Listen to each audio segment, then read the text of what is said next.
আসসালামু আলাইকুম। আমাদের এই জীবনে একটি চূড়ান্ত গন্তব্য আছে, তা হলো মৃত্যু। আল্লাহ বলেন, প্রত্যেক প্রাণ মৃত্যুর স্বাদ আস্বাদন করবে। তারপর তোমাদের সবাইকে আমার কাছে ফিরে আনা হবে। সূরা আলে ইমরান 185 নম্বর আয়াত। আমরা প্রতিদিন কত পরিকল্পনা করি, কোথায় যাব, কি করব, কি খাবো, কিন্তু আমরা কি কখনো ভাবি আমাদের মৃত্যু যে কোনো মুহূর্তে হতে পারে? আজ আপনি যা করছেন সেটা যদি আপনার জীবনের শেষ দিন হয়, তাহলে কি আপনি তা আল্লাহর সামনে উপস্থাপন করতে পারবেন? কবর আমাদের সবাইকে ডাকছে।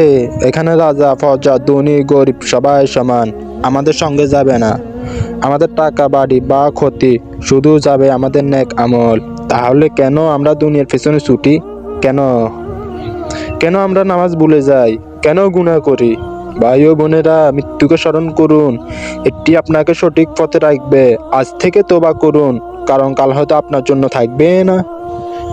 আল্লাহ পাক আমার ভাই ও বোনদের বুঝার তৌফিক দান করুক, আর আপনাদের ছোট ভাই একটির পাশে থাকবেন আর চ্যানেলটি সাবস্ক্রাইব করে দেবেন।